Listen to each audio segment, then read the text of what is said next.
بسم اللہ الرحمن الرحیم۔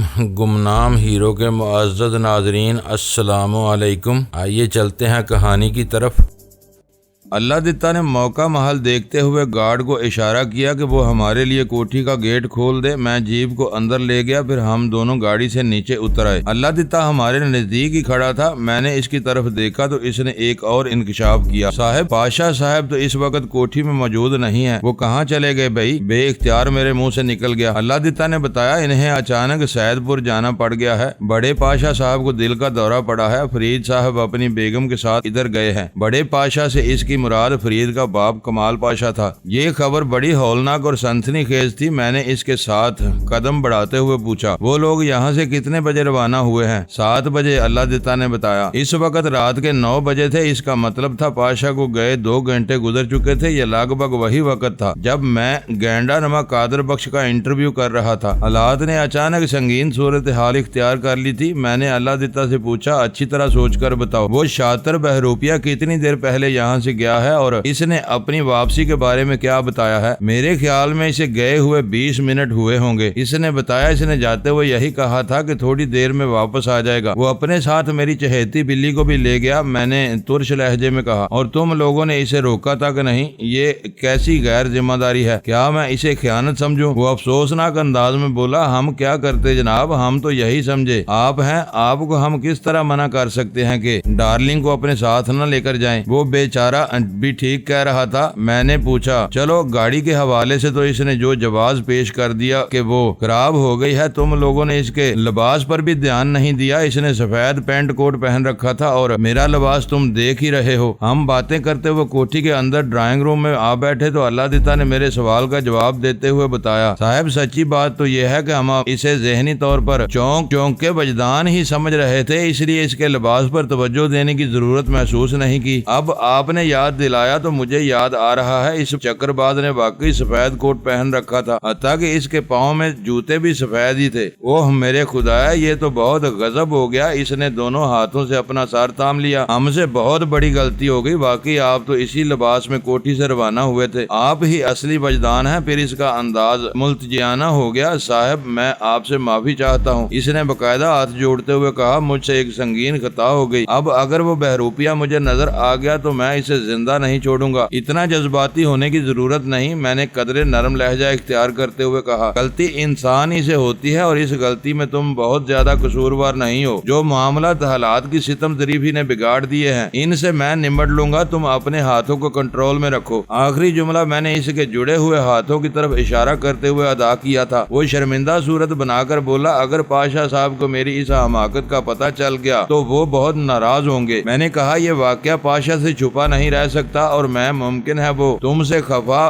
بھی ہو، بہرحال گئے ہوئے وقت کو واپس نہیں لایا جا سکتا۔ وہ ندامت آمیز انداز میں گردن کو جھٹکنے لگا۔ میں نے ایک فوری خیال کے تحت اس سے پوچھا، کیا تم نے نقلی وجدان کو پاشا کی سید پور روانگی کے بارے میں بتایا تھا؟ ہاں بتایا تھا جناب، وہ اسبات میں سارا ہلاتے ہوئے بولا۔ اس پر اس نے پوچھا تھا، وہ واپس کب آئیں گے؟ ظاہر ہے میرے لیے وہ وجدان تھا، اس لیے میں نے اسے ایک بات ٹھیک بتا دی۔ پاشا صاحب سید پور کس وجہ سے گئے ہیں اور یہ کہ کل سے پہلے ان کی واپسی ممکن ہے۔ میں پاشا صاحب کے عزیز دوست وجدان سے کیوں کر جھوٹ بولتا؟ اللہ دتا اپنی جگہ درست کہہ رہا تھا، لیکن اس کی فراہم کردہ اطلاع میرے لیے قیامت در قیامت تھی۔ وہ چال باز بہروپیہ میری ڈارلنگ کے اغوا کے ساتھ اس کوٹھی سے یہ معلومات بھی حاصل کر کے لے گیا تھا کہ صاحب خانہ آج کی رات کو کوٹھی پر نہیں، وجدان اور 2 ملازم اس رات کوٹھی میں ہوں گے۔ پاشا نے مجھے بتایا تھا کہ وہ اپنی حفاظت کا کوئی ٹھوس بندوبست کر لے گا، لیکن کوٹھی کے اندر فی الوقت مجھے ایسے آثار کہیں دکھائی نہیں دے رہے تھے۔ خانسامہ اللہ دتا اور سیکیورٹی گارڈ عمر دین کے علاوہ کوٹھی میں یا تو میں تھا یا پھر درگل۔ اس بات میں کسی شبے کی گنجائش نہیں تھی کہ میرا ہو بہو بہروپ بھرنے والا وہ نقلی وجدان کسی بھی طور میرا دوست نہیں ہو سکتا تھا۔ اگر ایسی کوئی بات ہوتی تو وہ مجھ سے مکالمہ کیے بغیر دم دبا کر موقع سے فرار نہ ہو جاتا۔ وہ یقیناً میرے دشمنوں کا بھیجا ہوا تھا جو میری غیر موجودگی کا فائدہ اٹھا کر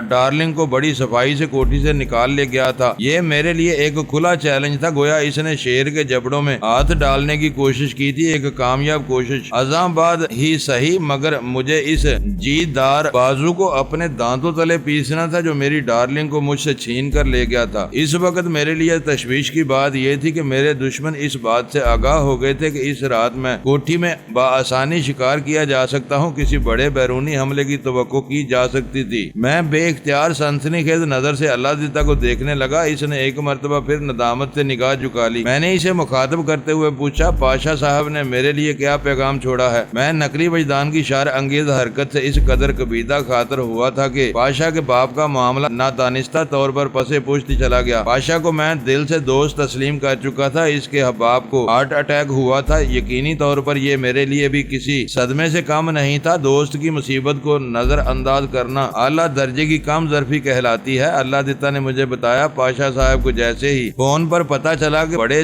پاشا صاحب کو دل کا دورہ پڑا ہے تو انہوں نے سب سے پہلے آپ ہی سے رابطہ کرنے کی کوشش کی تھی۔ انہوں نے آپ کو فضیلہ کالونی والی کوٹھی پر فون کیا تھا، لیکن آپ نے فون اٹینڈ نہیں کیا۔ اس کے بعد انہوں نے اپنے ایک دوست ڈاکٹر ریاض سے بات کی۔ ریاض صاحب دل کے ڈاکٹر ہیں اور بڑے پاشا صاحب کے معاملات کو اچھی طرح سمجھتے ہیں۔ وہ پاشا صاحب کے ساتھ ہی سید پور گئے ہیں۔ وہ ایک لمحے کو سانس لینے کی خاطر رکا، پھر بات جاری رکھتے ہوئے بولا، آپ کے لیے انہوں نے صرف اتنا ہی کہا تھا کہ جب آپ واپس آ جائیں تو پھر تمام وقت کوٹھی کے اندر ہی موجود رہیں۔ وہ سید پور پہنچنے کے بعد کسی بھی وقت آپ کو فون کریں گے۔ میرے سینے سے ایک طویل اور گہری سانس خارج ہوئی۔ فون کے ذکر پر وہ واقعہ میرے ذہن میں تازہ ہو گیا جب فضیلہ کالونی والی خالی کوٹھی فائرنگ کی آواز سے گونج اٹھی تھی۔ میں نے 2 فائرنگ بریسٹ کے دوران کوٹھی کے کسی حصے میں فون کی گھنٹی کی آواز واضح طور پر سنی تھی۔ اذان بعد کی افراتفری اور ہلچل نے میرا دھیان اس طرف سے ہٹا دیا تھا۔ اگر اس وقت مجھے معلوم ہوتا کہ پاشا مجھ سے رابطہ کرنے کی کوشش کر رہا ہے تو میں کسی طرح فون اٹینڈ کرنے کے بارے میں سوچ سکتا تھا، لیکن افسوس کہ اس بارے میں سوچ بھی نہیں سکتا تھا۔ کمان سے نکلا ہوا تیر اور بیتا ہوا لمحہ لوٹ کر واپس نہیں آتا، اس لیے پچھتانے کا کوئی فائدہ نہیں تھا۔ میں نے اللہ دیتا سے کہا، کھانے کا وقت ہو چکا ہے، اس سلسلے میں تم نے کوئی بندوبست کیا ہے؟ وہ دھیمی آواز میں بولا، پاشا صاحب جس افراتفری کے عالم میں یہاں سے رخصت ہوئے ہیں، اس واقعے نے مجھے بہت دل گرفت شکستہ کر دیا ہے۔ باقاعدہ کھانے کا اہتمام تو نہیں کیا گیا، لیکن میں 15-20 منٹ میں تیار کر لوں گا۔ سچی بات تو یہ ہے کہ خود میرا کھانے پینے کو جی نہیں چاہ رہا تھا۔ کھانے والا سوال میں نے محض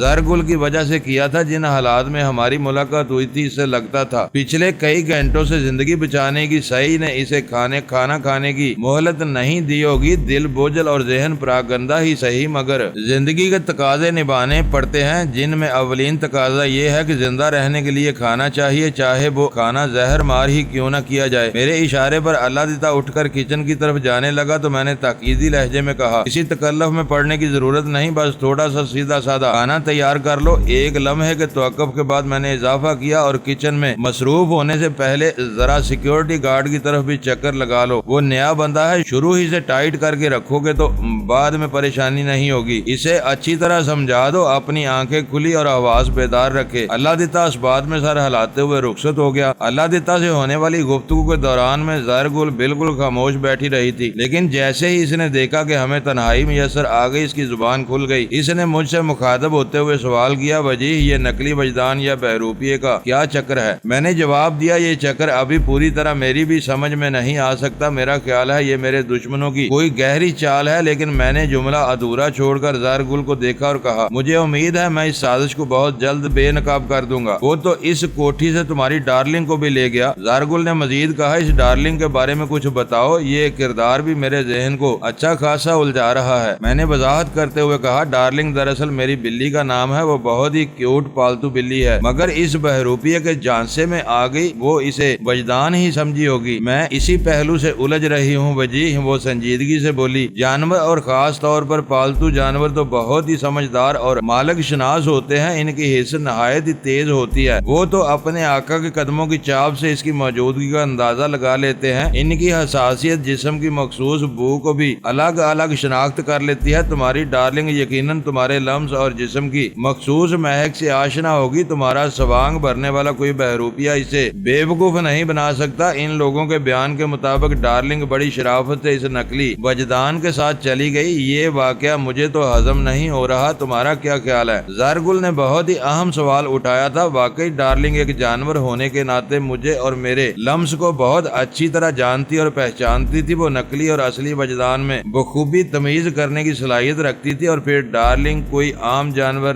بھی نہیں تھی۔ اب تک اس بلی کے جتنے روپ اور کارنامے میرے سامنے آ چکے تھے وہ حیران کن اور بعض ناقابل یقین تھے۔ اسے دھوکہ یا جھانسا دینا ہماشا کے بس کی بات نہیں تھی۔ وہ بہروپیہ اگر اس کوٹھی سے ڈارلنگ کو اپنے ساتھ لے گیا تھا تو یقیناً اس نے کوئی بہت بڑا چمتکار دکھایا ہوگا۔ اب رفتہ رفتہ اس نقلی وجدان کی کاریگریاں مجھ پر کھل رہی تھی۔ وہ میری کامیاب ڈمی کا بھرپور رول ادا کر رہا تھا۔ زارگل ڈارلنگ کے کارناموں سے واقف نہیں تھی، اس لیے اس کے ذہن میں ڈارلنگ کا تصور کسی عام بلی جیسا ہوگا۔ میں سردست اسے ڈارلنگ کے بارے میں کسی تفصیل میں لے جانے کا کوئی ارادہ نہیں رکھتا تھا، اسی لیے مبہم انداز میں کہا، تم نے بات تو بہت پتے کی ہے، لگتا ہے یہ وہ بہروپیہ کوئی جادو وغیرہ بھی جانتا ہے۔ گویا نقل بمطابق اصل بنانے کی کوشش کی گئی ہے۔ وہ معنی خیز نظر سے مجھے تکتے ہوئے بولی، تم بھی کون سے کم گنی ہو، میں نے تمہیں پر اسرار ایسے ہی تو نہیں کہہ دیا۔ میں نے موضوع بدلتے ہوئے اس سے پوچھا، تمہارے کندھے کا درد اب کیسا ہے؟ کوئی خاص نہیں، وہ گائل شانے کو اچکاتے ہوئے بولی، میں تو اسے بھول ہی گئی تھی۔ میں نے کہا، کھانے سے فارغ ہونے کے بعد تم لباس تبدیل کر لینا، میں تمہیں ڈھنگ کا کوئی زنانہ لباس نکلوا دوں گا، اسی وقت تمہارے کندھے کا معائنہ بھی کر لوں گا۔ میرا خیال ہے کہ پاشا کوٹھی میں فرسٹ ایڈ کا سامان موجود ہوگا، تمہاری معقول سی ڈریسنگ ہو جائے تو آرام سے سو جانا، پتہ نہیں کل کی صبح تمہارے لیے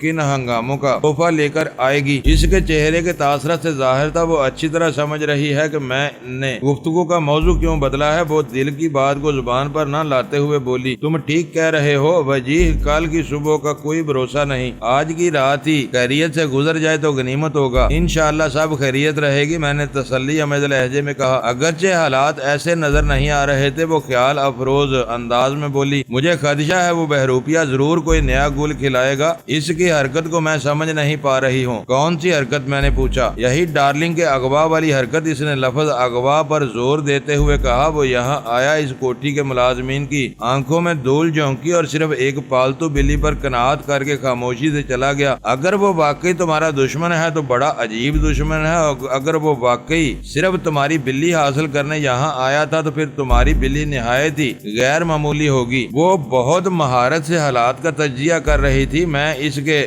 دلائل کو رد نہیں کر سکتا تھا۔ یہ بات میرے ذہن میں بھی آئی تھی کہ وہ مکار صرف ڈارلنگ پر ہی اکتفا کر کے کیوں چلتا بنا۔ فوری طور پر اس کا جو جواب ذہن میں آ رہا تھا وہ یہی تھا کہ وہ شخص یا اس کے پیچھے کام کرنے والا دماغ ڈارلنگ کی پر اسراریت والا راز ضرور جانتا ہوگا۔ کہیں ایسا تو نہیں؟ اچانک میرے ذہن میں ایک خیال چمکا، کہیں ایسا تو نہیں کہ ڈارلنگ کو کسی خاص مقصد کے تحت اغوا کیا گیا ہو، اس کو حاصل کرنے کے لیے میری ڈمی سے کام لیا گیا تھا۔ عین ممکن تھا یہ کام میرے یا ڈارلنگ کے کسی نئے دشمن نے کروایا ہو۔ یہ سوال سینکڑوں مختلف النوعیت سوالات کو جنم دیتا تھا جن کے جوابات کے بارے میں فی الوقت کوئی حتمی بات نہیں کی جا سکتی تھی۔ بہرحال میری زندگی میں نقلی وجدان والا ایک نیا سلسلہ چل نکلا تھا۔ میں نہیں جانتا تھا کہ آگے چل کر یہ اونٹ کس کروٹ بیٹھے گا۔ صورتحال اچانک ہی گمبھیر اور الجھن زدہ ہو گئی تھی۔ اس دوران میں زارگل ٹکٹکی باندھے مجھے دیکھے چلے جا رہی تھی۔ اس نے تھوڑی دیر پہلے جو نکات اٹھائے تھے میں نے ان کے جواب میں ابھی تک کچھ نہیں کہا تھا۔ زارگل کی طرف دیکھتے ہوئے میں نے ٹالنے والے انداز میں کہا، ان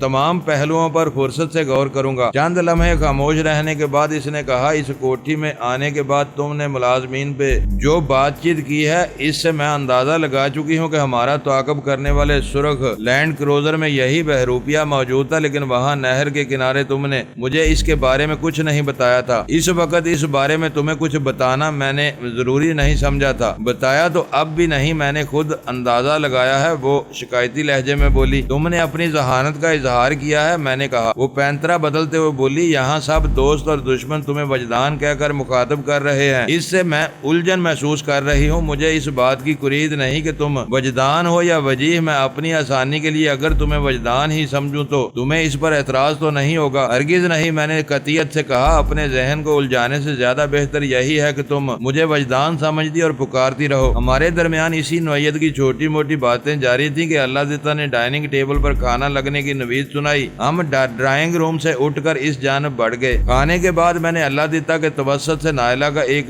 دھلا ہوا لباس حاصل کر کے زہرگل کو تھما دیا۔ اللہ دتا کا دنیا میں کوئی نہیں تھا اور وہ ایک طویل عرصے سے بادشاہ کی کوٹھی میں کام اور آرام کر رہا تھا۔ اس وجہ سے اس کی حیثیت گھریلو ملازم کے ساتھ ساتھ ایک فیملی ممبر ایسی تھی۔ اللہ رکھی اور اس کی بیٹی آمنہ کام ختم کرنے کے بعد اپنے گھر چلی جاتی تھی۔ زہرگل لباس تبدیل کر کے واش روم سے نکلی تو میں نے اس کے زخمی بازو کا جائزہ لیا۔ میرے استفسار پر اللہ دتا فرسٹ ایڈ باکس اٹھا لایا۔ کندھے کا زخم تشویشناک نہیں تھا۔ میں نے متاثر حصے کو ایک اینٹی سیپٹک لوشن سے صاف کیا اور وانڈ ہیلنگ کریم لگا کر پٹی باندھ دی۔ مذکورہ وانڈ ہیلنگ کریم کسی غیر ملکی کمپنی کی بنی ہوئی تھی جو زخم کی مزاج پرسی کے لیے بڑی مستند سمجھی جاتی تھی۔ اس ضروری کام سے نبٹنے کے بعد میں زہرگل کو اپنے ساتھ بلائی منزل والے بیڈ روم میں لے گیا اور کہا، آج کل میں کوٹھی کے اس کمرے میں ٹھہرا ہوا ہوں، تم آرام سے یہاں ایک محفوظ اور گہری نیند لے سکتی ہو، کوئی تمہیں ڈسٹرب نہیں کرے گا۔ میں نچلی منزل کے کسی کمرے میں رات گزار لوں گا، تم چاہو تو دروازے کو اندر سے بند بھی کر سکتی ہو۔ وہ کمرے کے دور و دیوار اور کھڑکیوں پر ایک تائرانہ نگاہ دوڑاتے ہوئے بولی، ٹھیک ہے، تم کہہ رہے ہو تو میں یقین کر لیتی ہوں، تم نے اب تک میری حفاظت کی ہے، اس لیے میں تمہاری باتوں کو غلط سمجھ ہی نہیں سکتی۔ ویسے تو اس بیڈ روم میں ہر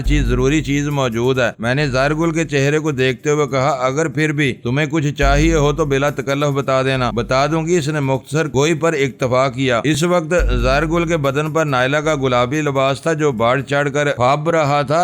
زہرگل کی رنگت میں پہلے ہی دودھ اور گلاب کی آمیزش تھی۔ اس گلابی پہناوے نے اس کے حسن بے داغ میں چاندنی بھر دی۔ وہ اس وقت بلا شبہ گلاب بدن نظر آ رہی تھی۔ میرے پاس کوشہ چینی کی گنجائش تھی اور نہ ہی پورا کاری کا وقت، لہذا اس اجنبی اور مصیبت زدہ لڑکی پر ایک بھرپور نظر ڈال کر میں بیڈ روم سے نکل آیا۔ زیریں منزل تک پہنچنے والے زینے طے کرتے ہوئے میں سوچ رہا تھا کہ کہیں زہرگل کو یہاں لا کر میں نے کوئی غلطی تو نہیں کی۔ اگر یہ غلطی تھی بھی تو بہرحال اب ہو چکی تھی۔ پھر میرا خیال اپنے سامان کی طرف چلا گیا۔ میں چونکہ بلائی منزل کے اسی بیڈ روم میں ٹھہرا ہوا تھا، اس لیے میرا سفری بیگ اسی کمرے کی ایک الماری میں رکھا تھا اور وہ الماری لاک تھی۔ اول تو زہرگل اس بیگ تک پہنچ نہیں سکتی تھی اور بالفرض پہنچ بھی جاتی تو وہاں اس کے مطلب کی کوئی چیز نہیں تھی۔ میں زیریں منزل پر واقع ڈرائنگ روم میں آ بیٹھا۔ فرید پاشا کے فون کا انتظار کرنا ضروری تھا۔ وہ ایک بہت بڑی مصیبت سے نبرد آزمائی کے لیے گیا تھا۔ اسے کسی بھی وقت میری مدد کی ضرورت پیش آ سکتی تھی۔ اگر ان نازک ترین حالات میں میں اس کے کام نہ آتا تو ایسی دوستی اچار مربع ڈالنے کے سوا کس کام کی تھی۔ اللہ دیتا بھی میرے پاس آ بیٹھا۔ کھانے کے بعد چائے کا ایک دور چل چکا تھا، پھر بھی وہ میرے لیے عمدہ قسم کی کافی بنا لایا۔ کافی اور چائے وغیرہ مجھ پر معکوس اثرات مرتب کرتی ہیں۔ عام طور پر ان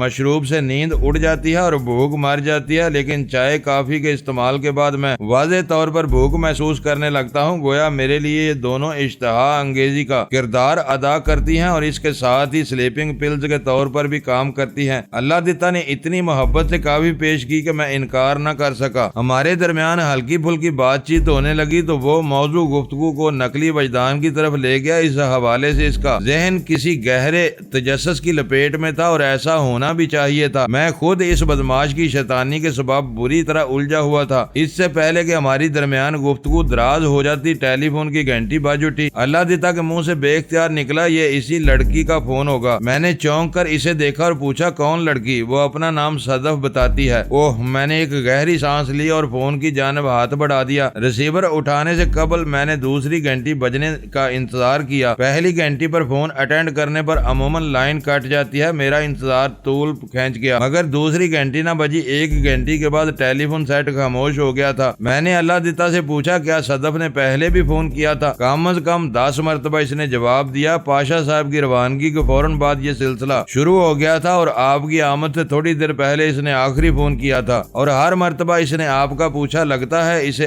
آپ سے کوئی بہت ہی ضروری کام ہے، لیکن حیرت مجھے اس بات پر ہو رہی ہے کہ جب سے آپ آئے ہیں اس کا فون نہیں آیا۔ پتہ نہیں اس کا کیا مسئلہ ہے۔ میں نے پرسوچ انداز میں کہا، اس کا مسئلہ تمہاری سمجھ میں آنے والا نہیں۔ وہ الجھن زدہ نظر سے مجھے دیکھنے لگا۔ صدف کو میں کافی دیر سے بھولا ہوا تھا۔ دوپہر میں وہ اپنی کزن نادیہ کے ساتھ مجھ سے ملنے یہاں آئی تھی اور بوقت رخصت میں نے اس سے وعدہ کیا تھا کہ شام میں اسے فون کروں گا۔ وہ مجھ سے کنگ فو کے چند داؤ پینترے سیکھنا چاہتی تھی۔ اس نے مجھے ریس کورس پارک میں آنے کی دعوت بھی دی تھی، لیکن جس شام کو ہمیں اس پارک میں ملنا تھا وہ شام تو میں نے ایک خفیہ تہہ خانے میں بتا دی تھی۔ میری طرف سے رابطہ نہ ہونے پر وہ وہ یقیناً پریشان ہوئی ہوگی اور ٹیلی فون کا تانتا اسی سبب تھا۔ بعض اوقات انسان عجیب و غریب حالات سے گزرتا ہے اور اسے جہاں جانا ہوتا ہے وہ اس مقام کے قریب سے گزرتا ہے، لیکن بے بسی اسے کچھ یاد نہیں آنے دیتی۔ وہ اپنے مسائل کے چکر میں ایسا گھن چکر بنتا ہے کہ اپنا مطلوبہ مقام اسے دکھائی ہی نہیں دیتا، یا اگر نظر آتا ہے تو اس تک رسائی اس کے ہاتھ میں نہیں ہوتی۔ میں گزشتہ شام اور رات کے پہلے حصے میں شادمان کالونی اور ریس کورس پارک کے پاس سے گزرا تھا۔ کالونی میں صدف کا قیام تھا اور پارک میں وہ مجھ سے استفادہ کرنا چاہتی تھی، مگر ان دونوں مقامات پر اس سے رابطہ میں نہ آ سکا۔ سرخ لینڈ کروزر والے نقلی وجدان نے مجھے مہلت نہ دی اور میں اسے چکر دینے کے لیے سڑکیں بدلتا یہاں تک چلا آیا تھا۔ یہ سب کچھ سوچتے ہوئے میں ایک ٹوک ٹیلی فون سیٹ کو بھی دیکھ رہا تھا، مگر پہلی گھنٹی کی تکمیل کے بعد وہ ایسا خاموش ہوا جیسے زبان پر مہر لگوا لی ہو۔ میں اللہ دیتا کی جانب متوجہ ہو گیا۔ صدف نے پاشا کی موجودگی میں بھی فون کیا تھا۔ میں نے اس سے پوچھا۔ وہ معذرت آمیز لہجے میں بولا، کیا ہو تو مجھے معلوم نہیں، کیونکہ وہ فون پاشا صاحب نے اٹینڈ کیا ہوگا۔ میں تو ان کے جانے کے بعد فون سن رہا ہوں۔ میں نے ایک فوری خیال کے تحت کہا، صدف نامی یہ لڑکی بہت باتونی ہے، سوالات کر کے مغز پیچی کر دیتی ہے، اس نے تمہاری جان تو بہت کھائی ہوگی۔ آپ ٹھیک کہہ رہے ہیں وجدان صاحب، وہ تائیدی انداز میں سر ہلاتے ہوئے بولا۔ اس نے ہر مرتبہ مجھ سے چند مخصوص سوال پوچھے ہیں اور سب آپ سے متعلق، مثلا آپ کہاں گئے ہیں، کب گئے ہیں، کیوں گئے ہیں اور کب واپس آئیں گے۔ وہ ایک لمحے کو سانس لینے کی خاطر رکا، پھر بات جاری رکھتے ہوئے بولا، میں بھلا ان سوالات کے کیا جواب دے سکتا تھا، مجھے آپ کے بارے میں کچھ پتا ہی نہیں تھا، البتہ لہذا ہر مرتبہ معذرت کر دی۔ البتہ اس نے یوں ظاہر کیا جیسے اچانک کوئی بات یاد آ گئی ہو، پھر جلدی سے بولا، ایک مرتبہ اس نے پاشا صاحب کے بارے میں بھی پوچھا تھا اور میں نے اسے بتا دیا کہ پاشا صاحب کے والد صاحب کو ہارٹ اٹیک ہوا ہے، اس لیے وہ اپنی بیوی کے ساتھ باپ کو دیکھنے سید پور گئے ہیں۔ اس کے بعد جانتے ہیں اس لڑکی نے کیا سوال کیا؟ وہ خاموش ہو کر استفساریہ نظر سے مجھے دیکھنے لگا۔ میں چونکہ اس بارے میں کچھ نہیں جانتا تھا اس لیے کہہ دیا، میں نہیں جانتا، یہ بات بھی تم ہی بتا دو۔ اس نے بتایا۔ وہ پوچھنے لگی، وجدان تو پاشا انکل کا بہت گہرا دوست ہے، اگر پاشا صاحب کے والد کی طبیعت اتنی خراب ہے تو یقیناً وہ بھی انہیں دیکھنے جائے گا۔ میں صدف کو بتا چکا تھا کہ پاشا صاحب آپ سے ملے بغیر یہاں سے گئے ہیں، شاید اسی حوالے سے اس نے یہ بات کی تھی۔ میں نے اس کے استفسار کے جواب میں کہا، پاشا صاحب سید پور سے فون کر کے وہاں کے حالات سے آگاہ کریں گے اور اگر ضرورت محسوس کریں گے تو وجدان کو اپنے پاس بلا لیں گے۔ اس نے پوچھا، وجدان کی روانگی جلدی سے جلدی کب تک ممکن ہے؟ میں نے بتا دیا، کل صبح ہی جا سکیں گے۔ اس کے بعد بھی اس نے 2-3 مرتبہ فون کیا اور آپ ہی کے بارے میں پوچھا کہ آپ واپس آ گئے یا نہیں۔ میں نے تشویش بھرے لہجے میں پوچھا، میری سید پور جانے والی بات تم نے اپنی طرف سے کی تھی یا پاشا نے ایسا کوئی اظہار کیا تھا؟ میں اپنی طرف سے کیوں کروں گا جی، وہ سنجیدگی سے بولا۔ پاشا صاحب نے واضح الفاظ میں کہا تھا وہ صبح آپ کو بھی بلائیں گے، شاید آپ پہلے ہی سید پور جانے والے تھے اور آپ نے کل صبح ہی یہاں سے روانہ ہونا تھا۔ چھوٹے پاشا صاحب آپ کو لینے آنے والے تھے، لیکن ان کی آمد سے پہلے ان کا ٹیلی فون آ گیا۔ نوید پاشا صاحب ہی نے والد کے ہارٹ اٹیک کی خبر فون پر دی تھی۔ میں گمبھیر انداز میں اسے سن رہا تھا۔ اس نے مزید کہا، صدف آپ کے لیے بہت پریشان تھی، اس لیے میں نے اسے آپ کے بارے میں بتا دیا کہ آپ کل صبح سید پور جانے والے ہیں۔ یہ سن کر اس کی پریشانی اور بڑھ گئی ہوگی۔ میں نے معنی خیز انداز میں کہا، خیر اب اس کا فون آیا تو میں خود بات کر لوں گا۔ اللہ دیتا ایسی نظروں سے مجھے دیکھنے لگا جیسے صدف کے بارے میں نے کوئی عجیب بات کہہ دی ہو۔ اس بیچارے کو کیا معلوم کہ میرے سید پور جانے سے صدف کی پریشانی کا کیا تعلق ہو سکتا تھا۔ میں نے اچانک کچھ یاد آ جانے کے انداز میں پوچھا، وجدان صاحب یہ صدف بی بی وہی لڑکی تو نہیں جو آج دن میں آپ سے ملنے آئی تھی؟ اس کے ساتھ اس کی ماموزاد بھی تھی؟ بالکل وہی۔ کیا آج دن میں تم نے اسے دیکھا تھا؟ دیکھ تو نہیں سکا جناب، وہ بتانے لگا، بس اتنا ہی پتا چلا تھا کہ 2 لڑکیاں آپ سے ملنے آئی تھی۔ صدف کے بارے میں تو میں نے خود ہی اندازہ لگایا ہے۔ تمہارا اندازہ درست ہے، میں نے کہا، پھر فون کی طرف دیکھتے ہوئے اضافہ کیا، یہ تو جیسے بولنا ہی بھول گیا ہے۔ وہ بھی الجھن بھری نظر سے ٹیلی فون سیٹ کو گھورنے لگا۔ میں نے کہا، اللہ دیتا نقلی وجدان کی طرف سے ہمیں بہت زیادہ محتاط رہنے کی ضرورت ہے۔ تم ایک مرتبہ پھر سیکیورٹی گارڈ کو ہوشیار رہنے کی تاکید کر دو، اس سے کہہ دو کہ وہ چکنا نظر سے کوٹھی کا سامنے والا حصہ واچ کرتا رہے اور ایک لمحے کے لیے بھی اپنے کیبن سے نہ ہلے۔ یہ رات جاگ کر گزارنے کی ہے، وہ کل دن میں اپنی نیند پوری کر سکتا سکتا ہے، اور ہاں میں نے ذرا توقف کیا، پھر کہا گارڈ کو یہ تاکید بھی کر دینا کہ اگر وہ کوئی غیر معمولی حرکت نوٹ کرے تو فوراً انٹرکام پر مجھے اطلاع دے، میری ہدایت کے بغیر اسے کوئی قدم نہیں اٹھانا، میں یہیں ڈرائنگ روم میں موجود رہوں گا۔ یہ فیصلہ میں نے اس لیے بھی کیا تھا کہ ڈرائنگ روم سے بالائی منزل کا زینہ اور بیرونی گیٹ بہت نزدیک تھے، کسی ہنگامی صورتحال سے نمٹنے کے لیے یہ جگہ نہایت ہی موزوں اور مناسب تھی، میں بہت آسانی سے موو کر سکتا تھا۔ اللہ دتا نے پوچھا لگتا ہے آپ کا سونے کا ارادہ نہیں؟ میں نے مبہم انداز میں جواب دیا کم از کم پاشا کے فون آنے تک تو مجھے جاگنا ہے، سونے کے بارے میں جب میں سوچوں گا۔ تمہارا کیا پروگرام ہے؟ جو آپ کا حکم ہو، وہ فرما برداری سے بولا۔ میں نے کہا ابھی 3-4 گھنٹے تک تو میرا سونے کا کوئی ارادہ نہیں، اس دوران میں تم ایک نیند لے لو۔ اس نے اسبات میں سر ہلایا۔ میں نے کہا بہتر ہوگا کہ تم کسی ایسی جگہ پر نیند لو جو کوٹھی کے عقبی حصے سے قریب ہو، تاکہ اگر اس طرف کسی گڑبڑ کے آثار پیدا ہوں تو تمہاری آنکھ کھل جائے۔ کوٹھی کے سامنے والے حصے کی نگرانی تو سیکیورٹی گارڈ کر ہی رہا ہے۔ ٹھیک ہے، میں اپنے کمرے کا دروازہ کھلا چھوڑ کر سو جاتا ہوں۔ اللہ دتا نے کہا یہ کمرہ کوٹھی کے عقبی حصے ہی میں بنا ہوا ہے۔ 5 منٹ بعد وہ مجھے ڈرائنگ روم میں تنہا چھوڑ کر نظر سے اوجھل ہو گیا۔ میں نے صدف کے بارے میں اللہ دتا سے زیادہ بات نہیں کی تھی، لیکن میں اس کی فون کال کا سن کر پریشان ہو گیا تھا۔ اس کے علم میں یہ بات آ چکی تھی کہ میں کل صبح سید پور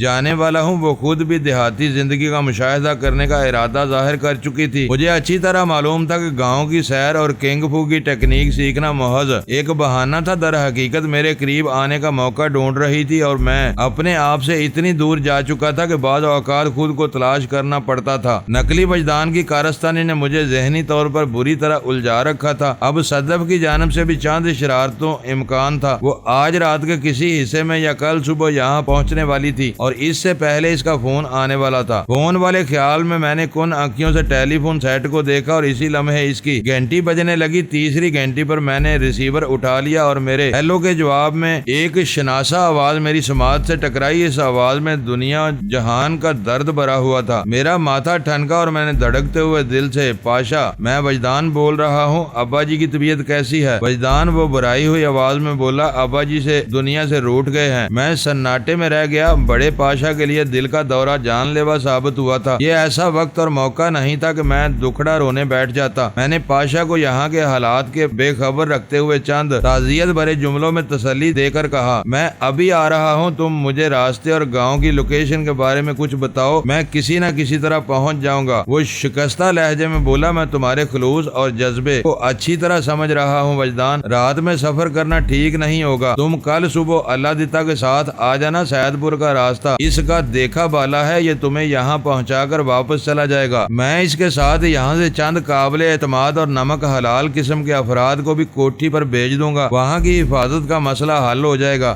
ٹھیک ہے، میں نے خلوص بھرے لہجے میں کہا، تم سید پور کے معاملات کو دیکھو، یہاں سب خیریت ہے، صبح ملاقات ہوگی۔ ٹیلی فونک رابطہ ختم ہو گیا۔ میرا دل اچانک ہی کسی بہت بڑے بوجھ تلے دب گیا۔ فرید پاشا آج پدرانہ سائے سے محروم ہو گیا تھا۔ میری نگاہ میں وہ منظر گھوم گیا جب میرے والدین کو میری ننھی بصارت نے خاک و خون میں لوٹتے دیکھا تھا۔ اس وقت میں پختہ سوچ کا حامل نہیں تھا، لیکن وہ خونچ کا منظر گویا میری یادداشت میں گڑ گیا تھا۔ میں اپنے والدین کی حسرت ناک موت کو کبھی نہیں بھول سکتا۔ اس محرومی، اس زیاں اور اس دائمی جدائی کو وہی لوگ محسوس کر سکتے ہیں جو اس تجربے سے عملی طور پر گزرے ہوں۔ میں کافی دیر تک سر جھکائے خاموش بیٹھا رہا۔ فرید پاشا اور دیگر لواحقین اس وقت جس صدمہ جان کا سے گزر رہے ہوں گے، اس کا تصور غم زدہ اور اداس کر دینے والا تھا۔ میں صوفے سے اٹھا اور ڈرائنگ روم میں ٹہلنے لگا۔ اچانک ایک اضطرار نے مجھے اپنی گرفت میں جکڑ لیا تھا۔ تھوڑی دیر پہلے اللہ دتا سے ہونے والی گفتگو کے دوران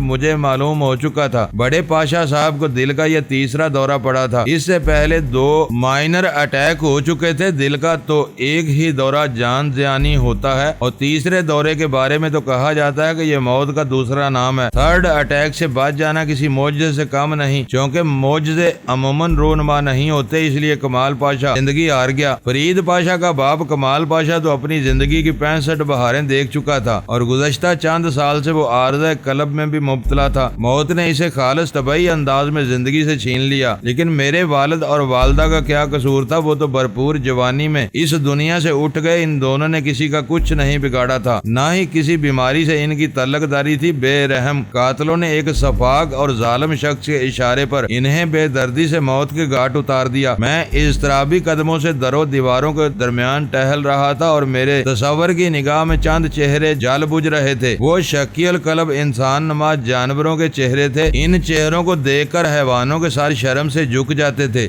دارا، چیفانگ اور کیم کے چہرے۔ ان درندوں نے میرے والدین کو مجھ سے چھین لیا تھا۔ پھر آپ میرا دھیان چودھری نوازش علی کی طرف چلا گیا۔ میرے والدین کا قتل اسی چودھری کے ایما اور اشارے پر ہوا تھا اور اب میرے رگے جہاں میری سانس ساحل بھی اسی شیطان صفت کے چنگل میں تھی۔ ساحل کے تصور اور خیال نے مجھے جھنجھوڑ کر رکھ دیا۔ میں نے اس وقت خود کو کسی دہکتے ہوئے تنور میں پایا۔ وہ تنور جسے چودھری نوازش کے ظلم نواز ایندھن نے دہکایا تھا، اس کی دہک اور تپش نے میرے احساسات، جذبات اور سوچ کو جھلسا کر رکھ دیا تھا۔ میں جوں سوچ رہا تھا میری ہیجانی کیفیت میں اضافہ ہو رہا تھا۔ میرے بدن کا سارا خون دماغ کی طرف رواں ہو کر کن پٹیوں میں ٹھوکریں مارنے لگا۔ مجھے یوں محسوس ہوا اب تب میں میری دماغ کی کوئی نس پھٹ جائے گی۔ میں اپنی اس بدلتی ہوئی حالت کو سمجھنے سے قاصر تھا۔ میں ٹہلتے اچانک رکا اور دونوں ہاتھوں سے سر کو تھام کر حلق کے بل چلایا، اللہ دتا۔ میری اس پکار نے فوری اثر دکھایا۔ اگلے ہی لمحے اللہ دتا میرے سامنے موجود تھا۔ ڈرائنگ روم میں داخل ہونے کے بعد اس نے وحشت زدہ نظر سے مجھے دیکھا اور پریشانی سے بولا، کیا ہوا صاحب، آپ چیخ کیوں رہے تھے؟ کچھ نہیں، میں نے اپنی کیفیت کو کنٹرول کرتے ہوئے کہا، بیٹھ جاؤ۔ اس نے میرے حکم کی تعمیل کی اور پوچھا، کوئی بات ضرور ہے، آپ چہرے سے بہت پریشان نظر آ رہے ہیں۔ میں اسے اپنی دلی کیفیت سے روشناس نہیں کرا سکتا تھا، لہٰذا موضوع بدلتے ہوئے کہا، تم تو سونے کے لیے اپنے کوارٹر میں چلے گئے تھے، لیکن تمہاری فوری آمد بتا رہی ہے تم یہیں کہیں آس پاس ہی تھے۔ اس نے بغور میرے چہرے کا جائزہ لیتے ہوئے بتایا، میں نے سونے کی تھوڑی کوشش کی لیکن کامیابی نہیں ہوئی، دل بہت بوجھل ہے وجدان صاحب۔ میں نے سوچا جب نیند نہیں آ رہی تو کوارٹر میں پڑا کیا کروں گا۔ میں آپ کی طرف ہی آ رہا تھا، ڈرائنگ روم سے 2 قدم کے فاصلے پر تھا کہ آپ کی چیخ سن کر لپک آیا۔ اتنا کہہ کر وہ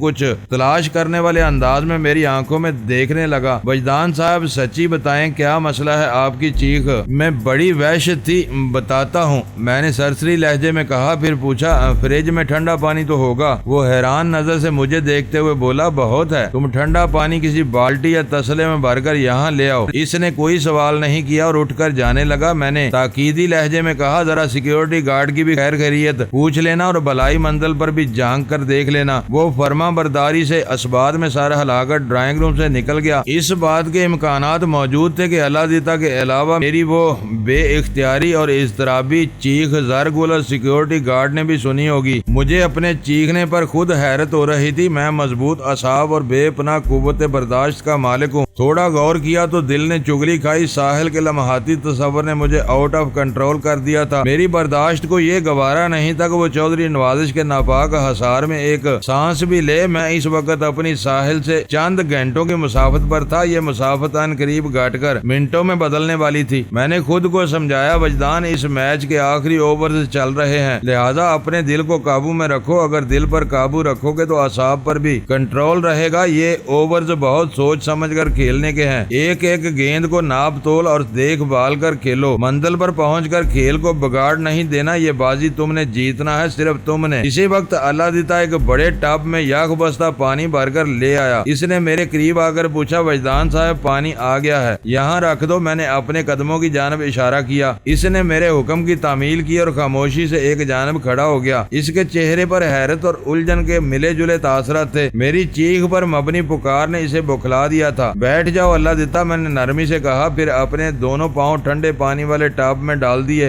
زیادہ پریشان ہونے کی ضرورت نہیں۔ اللہ دیتا بدستور حیران نظر سے مجھے دیکھتے ہوئے صوفے پر بیٹھ گیا۔ میں نے آنکھیں بند کرتے ہوئے کہا، باہر سب خیریت ہے نا؟ جی سب خیریت ہے، گارڈ اپنی ڈیوٹی پر موجود ہے۔ اور بلائی منزل کا کیا حال ہے؟ میرا اشارہ زرگل کی طرف تھا۔ وہاں سکون اور خاموشی ہے، اس نے بتایا۔ لگتا ہے آپ کے ساتھ آنے والی وہ لڑکی گہری نیند میں ہے۔ میرے سینے سے اطمینان بھری سانس خارج ہوئی۔ میں نے بند آنکھوں کے پیچھے سے کہا، اللہ دیتا، میں چند لمحے خاموش رہنا چاہتا ہوں، تم تھوڑا انتظار کرو، پھر میں تمہیں اپنے چیخنے کا سبب بتاتا ہوں۔ رات کے اس پہر موسم خاصا خنک ہو چلا تھا۔ میں نے ٹھنڈے ٹھار پانی میں پاؤں ڈالے تھے تو مجھے اپنے پورے بدن میں حرارت بخش لہریں سی دوڑتی محسوس ہوئی۔ ٹھنڈا گرم کا ایک عجیب سا تجربہ ہوتا ہے، آزمائش شرط ہے، سخت ترین گرم موسم میں اگر آپ گرم پانی میں ہاتھ پاؤں ڈالیں تو اچانک جسم میں ایک ٹھنڈی لہر سی دوڑ جاتی ہے، اسی طرح جب موسم سرما میں ٹھنڈے پانی کے اندر ہاتھ پاؤں ڈالیں تو گرمی کا احساس ہوتا ہے۔ در حقیقت اس تجربے کے موقع پر ہمارے جسم میں موجود سرما گرما میں اور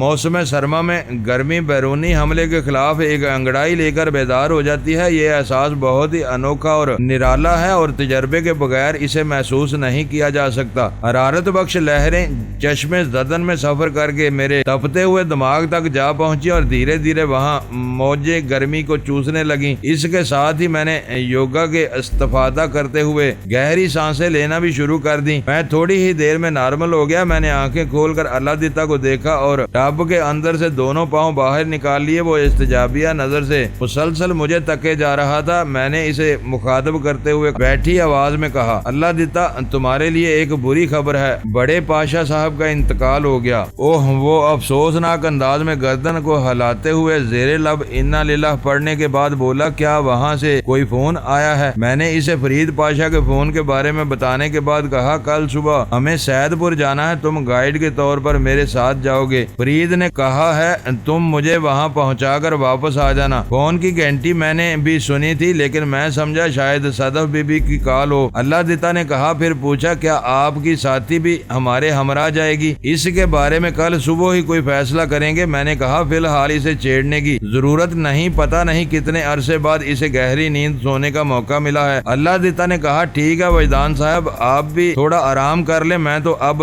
بڑے پاشا صاحب کے لیے کچھ پڑھوں گا۔ کمال صاحب بہت ہی مہربان اور غریب پرور انسان تھے، اللہ انہیں جنت میں جگہ دے۔ ایک لمحے کے توقف سے اس نے اضافہ کیا، میں وضو کرنے کے بعد اپنے کوارٹر میں چلا جاؤں گا، اگر آپ کو میری ضرورت پڑے تو بلا تکلف بلا لیں۔ اس کے بعد وہ پانی والے ٹب کو اٹھا کر وہاں سے لے جانے لگا۔ میں نے کہا، فی الحال سیکیورٹی گارڈ کو بڑے پاشا کی موت کے بارے میں کچھ نہ بتانا، کل صبح موقع محل کو دیکھتے ہوئے اس اندوہناک خبر کے بارے میں کوئی فیصلہ کریں گے۔ اللہ دیتا کے جانے کے بعد میں اس سلسلے میں سنجیدگی سے سوچنے لگا، کیا ہم صبح محض سیکیورٹی گارڈ کے بھروسے پر ایک بری پوری کوٹھی کو چھوڑ کر سید پور جا سکتے ہیں، اور وہ بھی ایسا گارڈ جس کی ملازمت کو ابھی 24 گھنٹے بھی نہیں گزرے تھے؟ میرے ذہن نے اس سوال کا جواب انکار میں دیا تو میں گہری تشویش میں مبتلا ہو گیا۔ فون میرے نزدیک ہی رکھا تھا اور ٹیلی فون انڈیکس میں سید پور کا فون نمبر موجود تھا۔ میں نے پہلی فرصت میں فرید پاشا سے رابطہ کیا۔ تھوڑی ہی دیر بعد میں اس سے ہم کلام تھا۔ میں نے اسے اپنے ذہن میں ابھرنے والے سوال کے بارے میں بتایا تو وہ جلدی سے بولا، یار میں تمہیں فون کرنے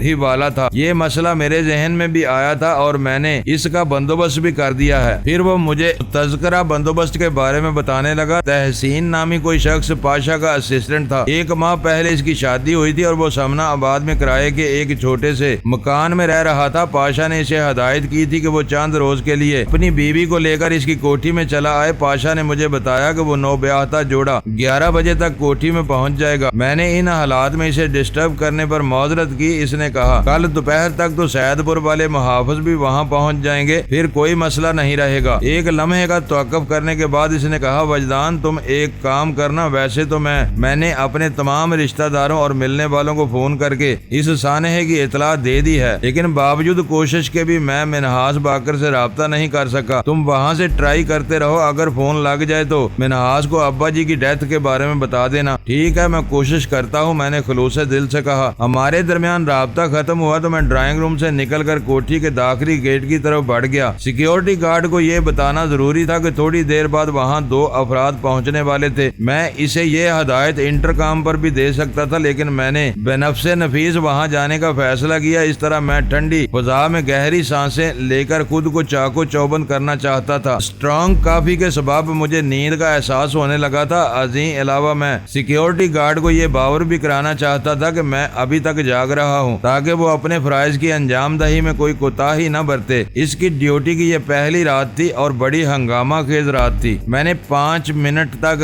گارڈ سے گپ شپ کی، پھر اسے نوبیاہتا جوڑے کی متوقع آمد کے بارے میں بتایا اور کہا وہ لوگ کم و بیش 11 بجے تک آئیں گے۔ اس وقت میری ریسٹ واچ میں 10:30 بجے تھے۔ گارڈ عمر دین نے پوچھا، سر جی وہ لوگ اپنی گاڑی میں آئیں گے نا؟ پاشا مجھے تحسین کی مالی حیثیت کے بارے میں بتا چکا تھا۔ سمنا آباد کے ایک چھوٹے سے کرائے کے مکان میں رہنے والے شخص کے پاس اپنی گاڑی کی توقع کرنا بیکار ہی تھا۔ میں نے سیکیورٹی گارڈ سے کہا وہ رکشا ٹیکسی میں آئیں گے، ویسے زیادہ امکان رکشے کا ہے، تمہارے شہر میں ٹیکسیاں تو سرمے کی حیثیت رکھتی ہیں، کبھی کبھار ہی کوئی ٹیکسی آنکھ میں ڈالنے کو مل جاتی ہے، ورنہ ہر طرف چھوٹے بڑے سائز کے رکشا ہی ٹراتے چکراتے دکھائی دیتے ہیں۔ اس نے سعادت مندی سے کہا سر جی میں پھر بھی انٹر کام پر پہلے آپ کو ان کے بارے میں اطلاع دوں گا، پھر اندر آنے دوں گا۔ شاباش، میں نے اس کا حوصلہ بڑھانے کی خاطر کہا، میں فرید پاشا سے تمہاری سفارش کروں گا۔ وہ خوش ہو گیا۔ میں بلائی منزل کی طرف جانے والے زینے پر دبے قدموں سفر کرتے ہوئے اوپر پہنچ گیا۔ زرگل والے بیڈ روم کا دروازہ بند تھا۔ میں نے بڑے دھیمے انداز میں دروازے پر دستک دی۔ اگر وہ جاگ رہی ہوتی تو فوراً دروازے پر آ جاتی، اور اگر وہ ایسا رد عمل ظاہر نہ کرتی تو پھر اس کا ایک ہی مطلب ہوتا، وہ گہری نیند میں ہے۔ میں نے یہ ترکیب آزمانے کے بارے میں اس لیے سوچا تھا کہ کمرے کے اندر لائٹ آف تھی، کھڑکی کی ایک جری میں سے میں نے روشنی کا اخراج دیکھ لیا تھا۔ میری دستک کے جواب میں کمرے کے اندر متعلق خاموشی طاری رہی۔ زرگل واقعی بے خبر سو رہی تھی۔ لائٹ اس نے دانستہ کھلی چھوڑ دی ہوگی تاکہ کسی بھی قسم کی ہنگامی صورتحال سے نمٹنے میں آسانی رہے۔ وہ اگرچہ مجھ پر بھروسہ کر کے یہاں تک چلی آئی تھی، مگر وہ جن حالات سے گزر کر مجھ تک پہنچی تھی، ان کا اولین تقاضا یہی تھا کہ ہر پل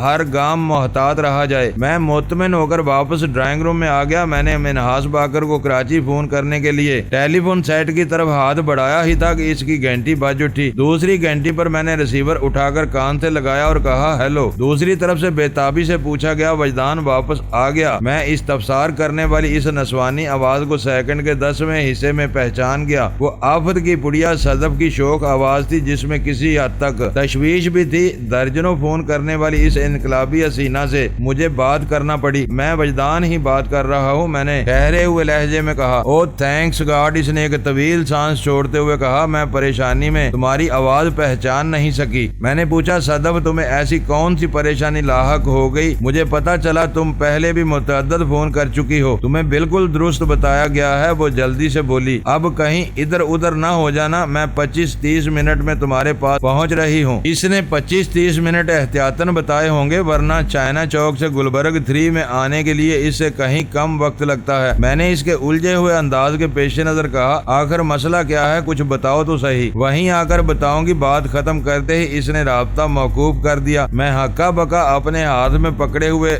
بے جان ریسیور کو تکنے لگا۔ منہاس باقر کو فون کرنے کا ارادہ میں نے کچھ دیر کے لیے ملتوی کر دیا۔ تحسین اور صدف آگے پیچھے ہی اس کوٹھی میں پہنچنے والے تھے۔ میں پہلے ان سے نمٹ لیتا کیونکہ منہاس سے گفتگو کا سلسلہ طول بھی پکڑ سکتا تھا۔ میں شعیب گوری اور اس کی تنظیم CFK کے بارے میں بھی تفصیلی معلومات حاصل کرنے کا ارادہ رکھتا تھا۔ لاہور آتے ہی میں پے در پہ مسائل میں اس قدر الجھا تھا کہ کراچی والے مشن سے میرا دھیان وقتی طور پر ہٹ گیا تھا۔ آج رات اگر جاگ کر گزارنا ہی نصیب میں رقم تھا تو پھر اس معاملے کو دیکھ لینے میں کوئی قباحت نہیں تھی۔ جیم براؤن کیس میں گرفتار شدگان کے بارے میں مجھے بہت تشویش تھی۔ میں نے 11:15 بجے ایک مرتبہ پھر سیکیورٹی گارڈ کو جا کر بتایا کہ ایک اور مہمان لڑکی بھی وہاں پہنچنے والی ہے۔ اس نے پوچھا کیا وہ بھی انہی دونوں کے ساتھ آئے گی؟ میں نے بتایا نہیں، وہ ان دونوں سے الگ ہے اور اپنی گاڑی میں آئے گی۔ پھر میں نے گارڈ کو صدف کے حلیے سے آگاہ کر دیا۔ میں واپس ڈرائنگ روم میں آیا تو اللہ دیتا میرے پاس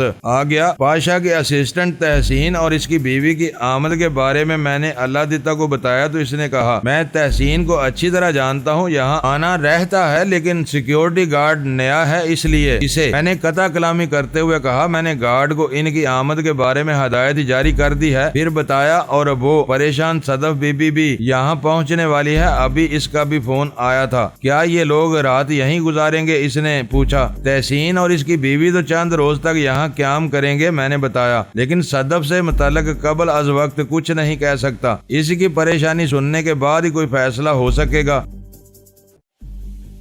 معزز ناظرین، لائک کریں، شیئر کریں اور کمنٹس باکس میں پاک آرمی زندہ باد، پاکستان پائندہ باد کا نعرہ ضرور درج کر کے اپنے ملک پر فخر کریں اور پاکستان کی بنیادیں مضبوط کرنے میں اپنا کردار ادا کریں۔ ویڈیو دیکھنے کا شکریہ۔ معزز ناظرین، اپنا خیال رکھیے گا اور ہمارے چینل کا بھی۔ ISI پاک آرمی زندہ باد، پاکستان پائندہ باد۔